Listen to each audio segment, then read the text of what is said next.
Graças e paz, irmãos, amém? Eu acho que tem um excesso de agudo, por isso que está causando essa microfonia.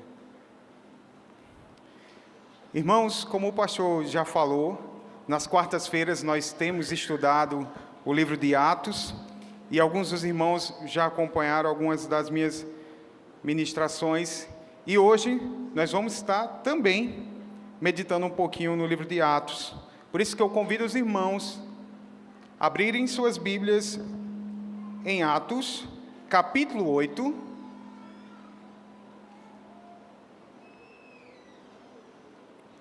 Atos, capítulo 8. Nós vamos ler o verso de número 4.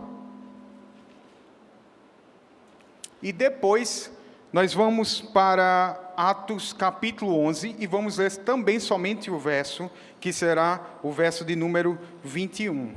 Repetindo, Atos capítulo 8, nós vamos ler o verso de número 4 e depois Atos capítulo 11, verso 21. E aí, como foi já falado desde o início, nós vamos meditar um pouquinho a respeito de missões, né? O culto hoje é destinado a este propósito, falarmos de missões. Atos capítulo 8, verso 4, diz o seguinte: Entre mentes, os que foram dispersos iam por toda parte pregando a palavra. Agora, Atos capítulo 11, verso 21. Diz o seguinte: A mão do Senhor estava com eles, e muitos crendo se converteram ao Senhor. Vamos orar novamente? Senhor Deus, Pai da eternidade, Deus de infinita graça, muito obrigado, Senhor, por tudo que já aconteceu nesta noite. Muito obrigado, Senhor, pelos louvores e pela sua misericórdia. Que a tua palavra, ó Pai, possa entrar em nossos corações e venha encontrar, ó Pai, casa, Senhor, para que nós possamos meditar e praticar todos os dias de nossas vidas. Essa é a minha oração. Obrigado por tudo. Amém. Irmãos, Deus em sua infinita graça e misericórdia, deu inteligência e sabedoria aos homens para fazer arte, né? E uma dessas artes que a gente está bem acostumado é a arte cinematográfica, né? A gente gosta de assistir filme. Eu já conversei com alguns irmãos aqui da igreja, gosta de assistir algumas séries. Isso é muito bom, né? Por mais que todas as artes elas estejam de certa maneira suja por meio do pecado, né? Nós não temos nada puro, seja um livro, seja um filme, seja uma série, uma novela ou qualquer outra coisa, mas está tudo contaminado pelo pecado. Mas nós estamos neste mundo e muitas vezes nós compartilhamos e assistimos algumas coisas, até mesmo porque nem tudo ali é ruim. Mas, de tudo, uma das coisas que eu gosto de fazer quando não estou ocupado e quando o Maite nos permite é assistir filme. E, dentre os filmes que eu gosto muito de assistir, geralmente ficção científica é um dos que eu mais gosto. Porque ele nos transporta, tira da nossa realidade e nos coloca em algo muito imaginário, né? Transporta as nossas mentes, nos tira de, muitas das vezes, dos problemas e algo que está acontecendo e que nos coloca muito conectados com aquilo que nós estamos assistindo, né? E a ideia é essa, é que quando a gente assista a algo, a gente consiga se conectar. E filmes de ficção científica, eu gosto muito, principalmente daqueles que têm algumas temáticas que falam a respeito de viagem do tempo. Tenho certeza que muitos dos irmãos já assistiram um filme com essa temática. E um dos filmes que eu gosto muito, já assisti, eu acho que muitos dos irmãos também, é Efeito Borboleta.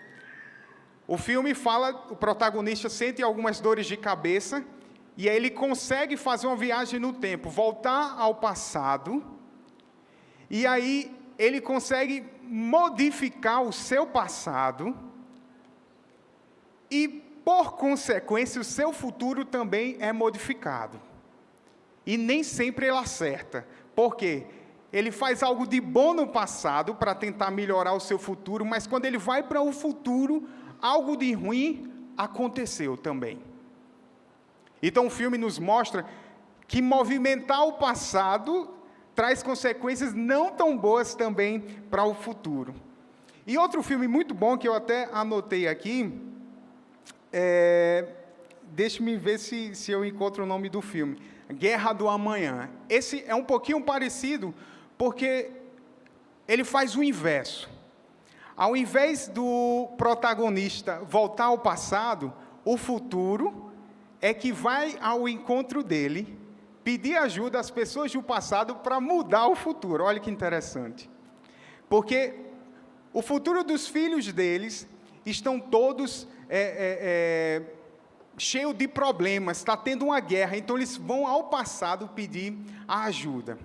E existem tantos outros filmes que a gente fala a respeito de viagem do tempo, de adivinhar o que o futuro nos traz. Um dos filmes que nós mais assistimos e lembramos até hoje é Premonição, né? A gente lembra daquelas cenas do caminhão passando com um monte de madeira e todo mundo ficava com medo porque as pessoas conseguiam ver o dia da morte, né? E esses filmes são muito legais, são muito interessantes, então ficção científica nos chama muito a atenção. E seria muito empolgante em nossas vidas se a gente conseguisse fazer o mesmo. Imagine se nós conseguíssemos prever o futuro. Imagine que nós tivéssemos relapsos que nos levassem aos próximos segundos e os próximos minutos de nossas vidas. Nós evitaríamos muitas coisas. Evitaríamos que a xícara caísse, evitaríamos que, ao lavar a louça, o prato caísse, porque a gente já iria adivinhar.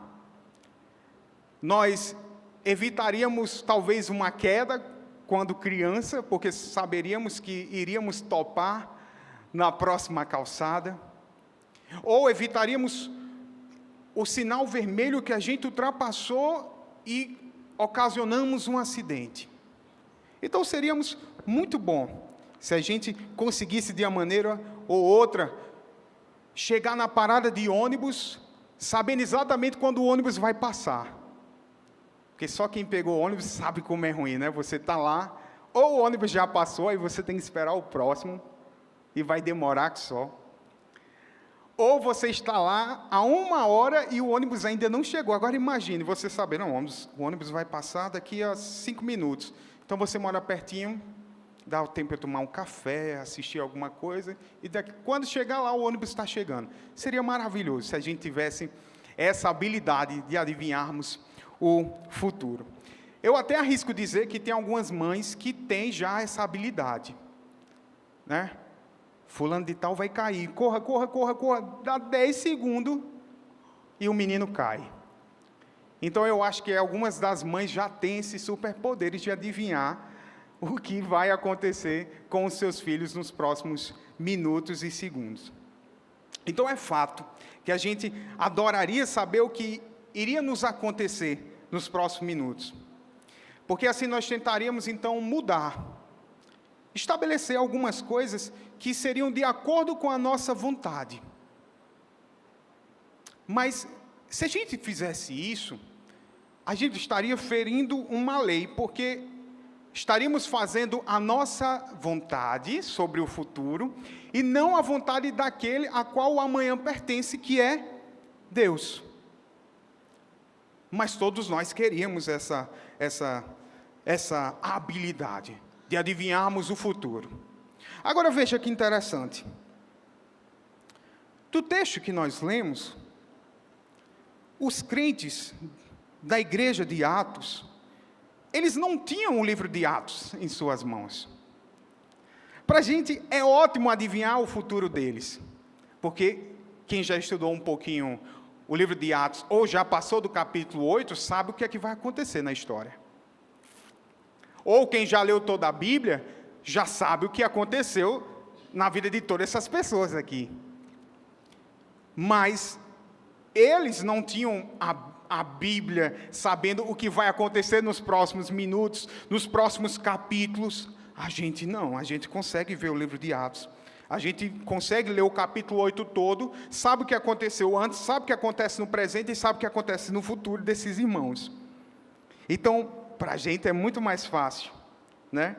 Mas eles não tinham o livro de Atos por completo. Tudo que acontecia aqui, os irmãos não sabiam os próximos capítulos, os próximos segundos, os próximos passos que iriam acontecer. Eles não tinham bola de cristais como tem nos filmes de ficção. Eles não conseguiam fazer igual o filme Efeito Borboleta, ter uma dor de cabeça e saber o que iria acontecer nos próximos episódios. E muito menos retornar ao passado, ou consertar e modificar o passado. Não. Esses irmãos aqui não sabiam o que ia acontecer. Assim como a gente também não sabe o que vai acontecer quando a gente sair dessa porta. Ou os irmãos também nem sabem o que eu vou falar nos próximos 10 segundos. Então, é fácil para nós, quando nós estamos lendo o livro de Atos, avistarmos algo tranquilo, quando a gente está lendo em nossas casas, porque a gente sabe o que vai acontecer no final. Nós, por exemplo, quando lemos o capítulo 8, verso 3, diz que Saulo, porém, assolava a igreja, entrando pelas casas e arrastando homens e mulheres, e encerrava-os no cárcere. Para os irmãos era algo terrível. Para a gente, nem tanto. A gente sabe que Paulo vai virar crente, não é assim? A gente lê e diz, não, isso aqui é bobagem. A gente sabe que ele vai virar crente no futuro. Saulo logo vai ser chamado de Paulo, vai ser um dos maiores missionários, já que nós estamos falando de missões, vai ser um dos maiores pregadores, vai ser um dos maiores apóstolos. Então, a gente lê essas passagens, o verso 3, como se não fosse nada demais. Porque a gente sabe o que vai acontecer no futuro deles, mas eles não sabiam. Eles tinham medo de Saulo, eles tinham medo de Paulo, porque ele entrava nas casas, ele perseguia a igreja. Então veja, se a gente soubesse o futuro, seria muito mais fácil, mas esses irmãos, eles não sabiam. Muitos dessas pessoas, os crentes desta época, não estavam esperando uma grande perseguição. Olha o que diz o verso do capítulo 8, o verso 1 do capítulo 8 que a gente começou. A parte B diz: naquele dia, levantou-se grande perseguição contra a igreja em Jerusalém, e todos, exceto os apóstolos, foram dispersos pelas regiões de Judeia e Samaria. Bom, quando esses crentes aqui se converteram lá no capítulo 1, eles não sabiam que com o passar do tempo, o capítulo 8 ia surgir uma perseguição. Que Estevão seria apedrejado, e a partir daquele momento a igreja começaria a sofrer perseguições. Muito embora Pedro e João já tivessem sido presos, os crentes viviam numa época muito boa, sem perseguição nenhuma. Eles não sabiam, mas muitos tiveram que fugir. Talvez eles não imaginavam que teriam que deixar as suas casas, os seus lares. Muitos não imaginavam que enfrentariam a prisão, teriam que deixar suas coisas, seus pertences. Então, eles estavam experimentando ali momentos de paz, mas até que Estevão foi perseguido e foi condenado ali a ser apedrejado.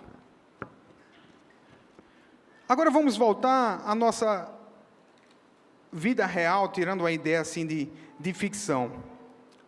Embora nós quiséssemos ter esses poderes de adivinhar o futuro, se os irmãos tivessem, já tinham previsto, inclusive desde o início, a perseguição, quantas vezes acontecem algumas coisas em nossas vidas que a gente também fica questionando, não é verdade? A gente nunca questiona as coisas boas. Se a gente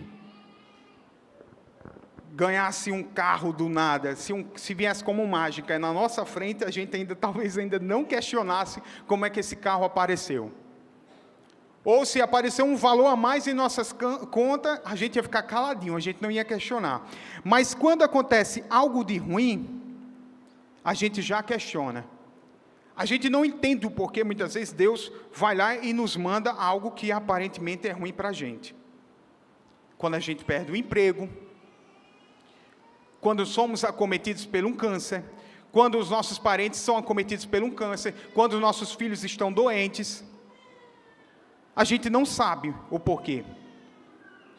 A gente não sabe o porquê Deus fez isso, porque a gente não sabe as cenas dos próximos capítulos. A gente não sabe as cenas dos próximos episódios. Nós não estamos em uma série de ficção científica que eu consiga ir no futuro ou eu consiga ir no passado. Eu só sei que nesse momento eu não estou conseguindo entender o que Deus está fazendo em minha vida. Veja que interessante. Jesus já havia falado sobre isso. Lá no capítulo 1 de Atos ainda, versos 6 e 7, olha o que diz. Estavam os apóstolos reunidos, e então disseram o seguinte: então os que estavam reunidos lhe perguntaram: Senhor, será este o tempo em que restaurares o reino a Israel? Respondeu-lhe Jesus: não vos compete conhecer tempos ou épocas que o Pai reservou pela sua exclusiva autoridade. Então, sabe por que a gente não tem essa habilidade de saber o futuro ou voltar ao passado? Porque Jesus já tinha nos dito aqui: olha, vocês não têm autoridade sobre o tempo. E nem vos compete saber o que vai acontecer no futuro. Você não precisa saber o que vai acontecer nos próximos capítulos de sua vida. E nem ficar questionando a Jesus do que acontece no agora. Você não precisa questionar a perseguição, você não precisa questionar a doença, você só precisa saber que, se você é crente, que foi Deus que mandou e que Ele tem um propósito. Porque não nos compete saber o que vai acontecer futuramente, porque isso é sobre a autoridade de Deus. E a Bíblia também nos ensina a respeito da ansiedade, que baixa. Cada dia vai cuidar do seu próprio dia, do seu próprio momento. A gente não tem que ficar imaginando o que vai acontecer no dia seguinte. Até mesmo porque uma das coisas que a gente mais fala e sabe é que o amanhã pertence a Deus. Então, se o amanhã pertence a Deus, aí a gente tenta acompanhar o raciocínio. Se o amanhã pertence a Deus, então tudo que nos acontece no presente e no amanhã está sob a vontade de Deus. A perseguição que esses homens os crentes estavam passando nesta época, então, estão sob a vontade de Deus. Eu vou falar sobre 2 conceitos rapidamente para a gente entender. A vontade de Deus tem a revelada e tem a sua vontade secreta. Tem um autor que diz que a vontade revelada é o definidor de nosso dever e padrão de nossas responsabilidades. E é a primária razão pelo qual eu não devo fazer algo, ou fazer certa coisa, porque isso é algo da vontade de Deus. Ou seja, a vontade de Deus revelada está aqui na Bíblia. Quer ver um exemplo? 1 Tessalonicenses capítulo 4, verso 3. O que é a vontade revelada de Deus? Pois esta é a vontade de Deus, a vossa santificação, que vos abstenhais da prostituição. Então a vontade de Deus é revelada em sua palavra. Agora, nós precisamos entender, e é isso que muitas vezes a gente não consegue compreender, a vontade secreta de Deus. Por exemplo, Marcos capítulo 16, verso 15. A vontade de Deus revelada diz o seguinte: ide por todo o mundo e pregai o evangelho a toda criatura. Quando você lê, você entende aí que a vontade de Deus é então que a gente vá, e que a gente pregue, e que a gente faça missões, e que a gente evangelize. Porém, quando nós, mesmo sabendo disso, a gente ainda não evangeliza, a gente ainda não vai atrás de falar sobre Deus às pessoas, então nós não estamos cumprindo a vontade de Deus. E essa é sua vontade revelada. Você entende também que você não pode abrir a boca e dizer: eu não sei qual é a vontade de Deus para a minha vida. Mas a vontade de Deus revelada está aí. A vontade é o quê? Ide por todo mundo e pregai o evangelho. Essa é a vontade revelada de Deus. Agora, sabe o que é interessante? É que quando a gente não faz essa vontade, a revelada, Deus vem com sua vontade secreta. E a vontade secreta ela é elaborada sobre nós e realizada através de nós, enquanto que a revelada é feita por nós. Então, a vontade secreta de Deus, nós não temos domínio nenhum sobre ela. Ide, portanto, ide por todo o mundo e pregar o evangelho, nós temos domínio. Eu vou estudar, vou me levantar do sofá, vou parar de assistir os filmes e vou pregar. Vou falar sobre Deus. Agora, a vontade secreta de Deus, nós não temos domínio nenhum. A gente não sabe o que vai acontecer. E é por isso que a gente não consegue, então, saber o futuro. Olha que interessante. Mesmo você não sabendo sobre a vontade secreta de Deus, Ele vai executar a vontade secreta dEle sobre nossas vidas, nos mais mínimos detalhes, sem que a gente perceba. Então, essa mensagem, ela tem o objetivo de explicar a vocês, de fazer vocês entenderem, que quando a vontade revelada de Deus, ela não é feita, Ele vem com sua vontade secreta, movimentando todas as nossas vidas e fazendo as coisas acontecerem como Ele quis. Então, quando a gente está em nossas casas, não cumprindo o ID, Ele vai e manda a perseguição. Quando a gente não está fazendo o ID, Ele vai lá e manda uma doença em nossas vidas. Quando a gente não está fazendo o ID, Ele vai lá e movimenta toda a nossa vida, usando inclusive o mal, porque Ele tem domínio sobre o mal. Veja, se a gente for voltar ao capítulo 8 de Atos, aliás, o capítulo 7 vai falar que Estevão, primeiro mártir da igreja, foi apedrejado. E no verso 1 do capítulo 8 que a gente leu, diz que levantou-se grande perseguição contra a igreja em Jerusalém. E todos, exceto os apóstolos, foram dispersos pelas regiões da Judéia e Samaria. Sabe o que aconteceu? Os irmãos estavam pregando só na Judéia. Os irmãos estavam pregando só em Jerusalém. Deus foi lá e mandou a perseguição. Quando Ele mandou a perseguição, através da sua vontade secreta, todo mundo correu e começou a espalhar o Evangelho. Aí nós sabemos disso, não sabemos? Que Deus mandou a perseguição para os irmãos ir pregar? Agora se coloque no lugar dos irmãos, sem saber as cenas dos próximos capítulos, sabendo que você está sendo perseguido, sabendo que sua família pode ser morta, que você pode ir para a prisão. Esses irmãos não sabiam disso. Mas foi através da perseguição que Deus falou e fez em favor do seu Evangelho, em favor do seu ID, para que outras pessoas fossem alcançadas e nos tirasse do comodismo de não levar a tua palavra. Muito embora sabemos que no início da igreja Satanás usou de diversas maneiras, prisão, usou mentira dentro da igreja, ele também usou, ele fez da perseguição.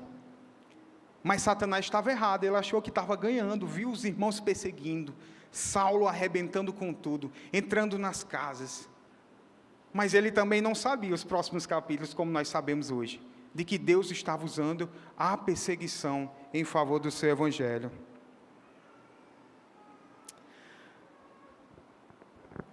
Romanos capítulo 8, verso 28. A gente sempre lembra disso quando acontece algo mal em nossas vidas, né? Sabemos que todas as coisas cooperam para o bem daqueles que amam a Deus, daqueles que são chamados segundo o seu propósito. Então, Deus vai usar a perseguição ou algo de ruim para fazer o seu evangelho se movimentar, ou fazer a sua vontade secreta, seja lá qual seja ela, em nossas vidas. E a gente precisa entender isso. E como diz Romanos 8, 28, se nós amamos a Deus, nós então sabemos que todas as coisas cooperam para o bem. O que esses irmãos não sabiam é que, nesse momento, uma igreja mundial estava nascendo. Porque algo que estava somente concentrado em Jerusalém, agora estava sendo levado para outros cantos da terra, porque Deus usou a perseguição para que esses homens saíssem. Olha o que diz o verso 4 do capítulo 8. Entre muitos que foram dispersos, iam por toda parte pregando o evangelho. Então, a semente que estava plantada em Jerusalém, agora é plantada e semeada por outros lugares. Deus não tem meios errados, meus irmãos.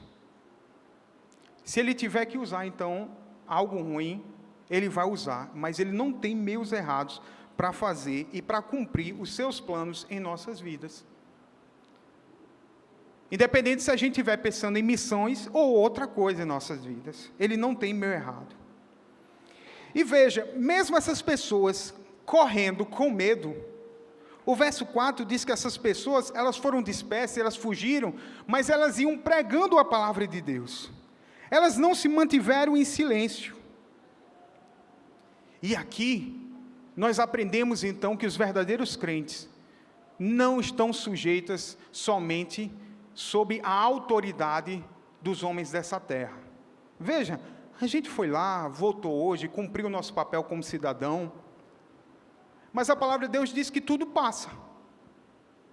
Depois desse, vai vir outros, e mais outros, e mais outros, mas somente a palavra de Deus que não passa. E só existe um governo que nunca vai passar, que é o de Deus. E esse é uma monarquia, a gente não vota, ele é rei. Então, tudo vai passar. Então, nós não estamos sujeitos somente a essas autoridades. E mesmo que elas um dia nos persigam, nós aprendemos que esses crentes, mesmo com medo, eles foram lá e pregavam o Evangelho. Sabe por quê, meus irmãos? Romanos capítulo 1, verso 16. Olha o que diz lá. Pois não me envergonho do Evangelho, porque é o poder de Deus para a salvação de todo aquele que crê, primeiro o judeu e também do grego. Então nós devemos pregar o Evangelho, porque é poder para a salvação daqueles que estão lá fora. Olha, é o Evangelho que traz luz para o caminho daquele que está perdido. Ele dá vida para os que estão mortos, porque a Bíblia diz que nós estávamos mortos em nossos delitos e pecado. Ele nos tira da filiação da ira, fazendo nós sermos adotados por Jesus. Ele nos ressuscita para as boas obras. Então o Evangelho transforma a vida do perdido. Essas pessoas, elas foram mudadas, e mesmo no medo, mesmo na perseguição, eles sabiam que precisava levar o Evangelho, eles sabiam que tinham que pregar, e mesmo dispersos, mesmo deixando suas casas, mesmo deixando sua família, eles iam e pregavam o Evangelho. Então, em última análise, a única solução para esse mundo é por meio da pregação do Evangelho. Não existe outra maneira, meus irmãos. Nós precisamos, de fato, sair do comodismo como esses irmãos saíram. Sair daquilo que acontece no nosso dia a dia e que deixou a gente preguiçoso para ir pregar o Evangelho. Porque senão, Deus pode usar sim a perseguição, algo ruim, para fazer o seu id. Quando a gente começa a refletir sobre isso, quando a gente começa a imaginar sobre isso, a gente começa a se sentir fracassado, né? A gente começa a ficar triste. Eu mesmo, quando eu estava refletindo, eu dizia, então eu estou fazendo muito pouco. Acho que daqui a pouco Deus vai mandar, então, algo de ruim, um chicote para me movimentar. Isso nos causa medo, né? Então, se a gente parar e começar a refletir, a gente começa também a pensar, mas eu tenho medo de falar, eu tenho vergonha de falar com as pessoas, para os meus amigos, para os meus familiares que não é crente. Mas olha que interessante, veja o que Atos capítulo 11, verso 21 diz. A mão do Senhor estava com eles, ou seja, com esses crentes. E muitos crendo, se converteram ao Senhor. Então, mesmo que você ache que está fracassando em levar a palavra de Deus, ou que você tem medo de levar a palavra de Deus, ou que você não sabe levar a palavra de Deus, que você tem vergonha de falar com sua família, que você tem vergonha de falar com os seus amigos, ou que você imaginou, então, enquanto eu estou falando, que, bom, o plano seria eu me converter e levar a palavra para outras pessoas, porque esse seria o ideal, né? Mas a gente vê que mesmo quando a gente sente medo, a mão do Senhor está com a gente. Essas pessoas sabiam disso. Não era por conta própria, meus irmãos, porque se fosse por conta própria, a perseguição ia fazer esses homens tremerem de medo, eles iam silenciar. Mas o grande segredo está aqui, no verso 21. A mão do Senhor estava com eles. Então, quando a gente sair para pregar o Evangelho, quando a gente resolver abrir nossas bocas para falar sobre Deus, nós devemos pensar que a mão do Senhor está conosco. É isso que Ele prometeu. E eis que estou convosco todos os dias até a consumação dos séculos. Não foi isso que Ele prometeu? Então, Ele só fala novamente aqui. Deus estará conosco. Na hora que a gente decidir fazer o ID, Deus estará conosco. Quando a gente acordar, Deus estará conosco. Quando a gente for dormir hoje, Ele estará conosco.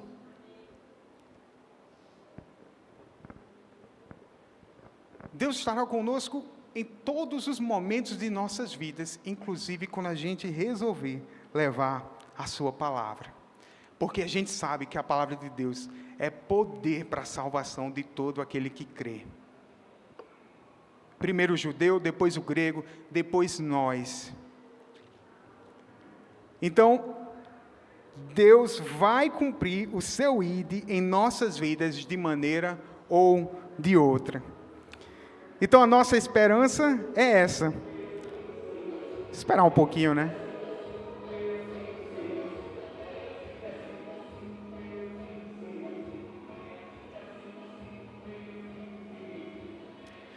Primeira Coríntios, capítulo 3, verso 6, vai dizer o seguinte: eu plantei, Apolo regou, mas o crescimento veio de Deus. Sabe por quê? Porque a mão do Senhor estava com Paulo, estava com Apolo, e estava com todos aqueles que decidiram levar a sua palavra. Então nós não precisamos ficar com medo se aquilo que nós estamos falando vai fazer as pessoas se converterem, se vai fazer pessoas se arrependerem, porque isso é função de Deus. Lembra a vontade secreta dele? A vontade revelada nós sabemos. Ide por todo canto e levai o Evangelho, pregai o Evangelho. E a vontade secreta dele vai ser realizada na vida de todas essas pessoas, através do arrependimento, através de conversões. A mão do Senhor é a grande responsável pelo crescimento do Evangelho. Então, ela é a grande responsável pelo crescimento da Betel. Ela é a grande responsável por tudo que acontece aí pelo mundo em relação à pregação. Então, não fiquem acovardados, sabem que Deus estará conosco. Isaías capítulo 53, verso 11, diz o seguinte: ele verá o fruto do penoso trabalho de sua alma e ficará satisfeito. O meu servo justo, com o seu conhecimento, justificará a muitos, porque as iniquidades dele levará sobre si. Ou seja, a palavra de Deus não volta vazia, meus irmãos. Se a gente falar sobre Deus, falar sobre a justificação, Ele vai atingir os corações. E olha, e é isso que o capítulo 8, nos versos 7 e 8, vai nos dizer. Quando Filipe ia pregando o Evangelho fora de Jerusalém, diz que espíritos imundos de possesso saíam gritando em alta voz. Paralíticos e coxos foram curados, e houve grande alegria naquela cidade. Então, por onde o Evangelho ia, pessoas eram transformadas, vidas eram transformadas, pessoas eram curadas, demônios saíam, e tinha um grande júbilo ali, grande alegria se tinha naquele lugar. Então, a palavra de Deus, ela não volta vazia, ela sempre tem resultados, porque a mão do Senhor acompanha aquele que prega a tua palavra. E nós devemos sempre saber disso. Um dos motivos que muitas das vezes nos leva a não cumprir o ID, a não cumprir a palavra de Deus, é porque a gente que muitas das vezes está pensando em reconhecimento. A gente quer os loiros. A gente muitas das vezes quer estar uma fotinha aqui nesse cartaz, dizendo que a gente é um dos missionários. Ou a gente deve pensar, ou eu prego tanto a palavra aí fora, levo visitantes para Betel, mas nunca me chamaram para falar, nunca me deram crédito. Mas o verso 20 do capítulo 11 de Atos diz o seguinte: alguns deles, ou seja, esses irmãos, porém que eram de Chipre e de Cirene, que foram a Antioquia, falavam também aos gregos, anunciando o evangelho do Senhor Jesus. Veja, Lucas se refere a esses irmãos como alguns deles. A gente vê o nome deles aqui. A gente sabe quem eram esses irmãos. Talvez será a única maneira, ou o único momento na Bíblia que esses irmãos serão citados. E eles não foram citados dizendo o nome deles. Era fulano de tal, era fulano de tal foi e levou a palavra para não sei aonde. E as pessoas se converteram, e eles fizeram grandes maravilhas. Não, Lucas falou alguns deles. A gente sabe que são os crentes. Então não se preocupem se o pastor não falar, fulano de tal trouxe um visitante, esse visitante se converteu. Fulaninho, Deus te abençoe. Você foi excepcional. Se você não tivesse feito isso, nada disso teria acontecido. Se a gente for ler Filipenses, capítulo 3, acho que é, Filipenses capítulo 3, verso 5, Paulo já tinha abordado sobre isso também. Veja, Paulo diz, olha, em outras palavras, se alguém tiver que se amostrar em querer loiros, sou eu, não é vocês. Por quê? Porque eu fui circuncidado ao 8º dia, eu sou da linhagem de Israel, da tribo de Benjamim, hebreus, quanto à lei, eu sou fariseu, então eu sou sabedor, eu sou inteligente. Mas sabe o que é que eu faço com esses loiros, com tudo isso? Aí no verso 13 e o verso 14, diz ele. Aliás, perdão, o verso 8. Sim, deveras considero tudo isso que eu falei como perda, por causa da sublimidade do conhecimento de Cristo Jesus, meu Senhor, por amor da qual perdi todas as coisas e as considero como refúgio, ou seja, lixo, para ganhar a Cristo. Aí o verso 13 e 14 ainda do Filipenses capítulo 3, diz, irmãos, quanto a mim, não julgo havê-lo alcançado, mas uma coisa faço, esquecendo-me das coisas que para trás ficam, ou seja, tudo o que eu poderia me achar, eu avanço para as que estão diante de mim. Prossigo para o alvo, para o prêmio da soberana vocação de Deus em Cristo Jesus. Então, deixe os loiros de lado. Não queira achar que você terá reconhecimento por nós, porque você está levando a palavra de Deus. Lucas não deu reconhecimento para esses homens. Possa ser que esses homens foram pregadores maiores que Paulo e a gente nem sabe. Mas Lucas não fez questão de falar o nome deles. Lucas não fez questão de citar o nome deles. Então, esqueça os loiros, faça como Paulo. Olha, eu deixo tudo para trás. Pastor, se você não me citar, eu vou continuar levando o evangelho. Olha, se não me chamar para ser professor de EBD, eu não estou nem aí, eu vou continuar levando o evangelho, porque a vontade de Deus revelada sobre a vida do crente é que ide, portanto, fazer discípulo, pregar o evangelho. A vontade de Deus revelada não é, você vai ser professor de EBD. Olha, o pastor vai lhe chamar para pregar nas quarta-feiras, porque você tem levado visitantes e você tem sido muito bem. Não. Lucas não fez questão de citar nome, alguns deles. Será que os irmãos iam pegar a Bíblia e iam ficar com raiva de Lucas, porque Lucas não deu a verdadeira atenção? Talvez não. Versículo 6, a gente está fazendo um vai e volta, do capítulo 8 diz o seguinte,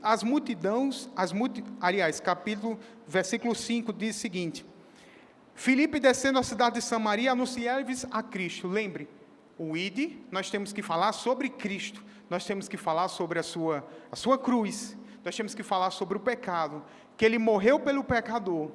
A gente tem que falar sobre arrependimento, a gente tem que falar sobre a cruz de Cristo, e a gente tem que falar sobre a ressurreição de Cristo. E não pregar uma mensagem coach, dizendo, pense de forma positiva. Olha, essas coisas ruins que aconteceram, pense de forma positiva, porque o pensamento positivo atrai coisas boas. Gente, isso é pregação coach, a gente não vê na palavra de Deus que pensar positivo vai trazer, muito embora a gente não deva ser pessimista, mas a palavra de Deus não diz isso.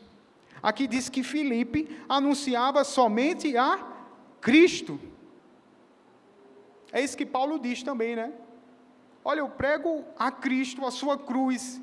Ela é loucura para o judeu, mas eu prego somente a Cristo. Então, o conteúdo da mensagem faz toda a diferença na hora que você for levar a palavra. E olha que interessante, é que o verso 6 diz que existiam multidões que atendiam unânimes às coisas que Filipe dizia, ouvindo-as e vendo os sinais que ele operava. Então Deus vai te colocar com pessoas que você nem sabe o nome, que você nunca nem viu essas pessoas, e Ele vai te usar para falar as verdades do Evangelho. E com a gente achar que essas pessoas não estão sedentas, é nessas horas que a gente mais erra, porque a palavra de Deus diz, olha, eram multidões que ouviam Filipe. Então lá fora não tem poucas pessoas não esperando o Evangelho. Dentro de nossas casas, os nossos familiares não são poucos não, os nossos amigos não são poucos não, no nosso trabalho não são poucos não, existem multidões, existe uma quantidade imensa de pessoas que querem ouvir o Evangelho. Essas coisas não estão de forma singular no que aconteceu somente aqui em Atos. Talvez os grandes milagres, os prodígios sim, mas não as multidões sedentas. As multidões sedentas lá fora, existem várias e várias querendo ainda ouvir o Evangelho. Meus irmãos, o mundo está cheio dessas pessoas querendo ouvir o Evangelho de Deus. Muitas pessoas querendo se encontrar com Deus por meio da sua palavra. Não espere a perseguição vir para poder se movimentar. E se ela vier, saiba que a vontade secreta de Deus, os seus decretos, que a gente não consegue saber, porque ninguém conseguiu penetrar na mente de Deus um dia, ela vai usar a perseguição em favor daquilo que Ele já revelou para a gente. Então lembre, pode ser uma doença em nossas vidas, pode ser problema financeiro, pode ser qualquer outra coisa, mas existe uma vontade secreta de Deus para usar todos esses problemas. E mesmo a gente não sabendo, é muito melhor do que saber os próximos capítulos, é muito melhor do que a gente entrar no filme de ficção e entender o que vai acontecer nos próximos minutos, anos, semanas de nossas vidas, é saber que o Senhor do amanhã, o Senhor do futuro, está nos garantindo segurança. Porque a mão do Senhor está com a gente. A gente pode falar... Eu quero que os irmãos, na verdade, se levantem, já que a gente caminhou para o final, e a gente, na verdade, vai falar isso juntos. Romanos capítulo 8. Verso 1. E seria muito bom que quando a gente pregasse o Evangelho, outras pessoas conseguissem falar isso, porque nós pregamos o Evangelho para termos esse resultado aí. Uníssono. Agora, pois, já... para os que estão em Cristo Jesus. Vocês entendem isso? Nós precisamos pregar o Evangelho para que essas pessoas sejam salvas e consigam um dia dizer isso. Olha, não existe condenação em minha vida. Cristo já morreu por mim. Ele já justificou os meus pecados. Na realidade, mesmo que a gente não saiba o que vai acontecer nos próximos minutos, semanas, ou os nossos próximos passos, uma coisa a gente sabe já leu a Bíblia, o final de Apocalipse, né? E a gente sabe que Deus vence, né, na história. A gente sabe que Deus vence. Então é nessa certeza desse futuro que a gente vai pregar o Evangelho, a gente vai fazer o ID, fazendo essas pessoas lá fora saber que no final Deus vence. Amém?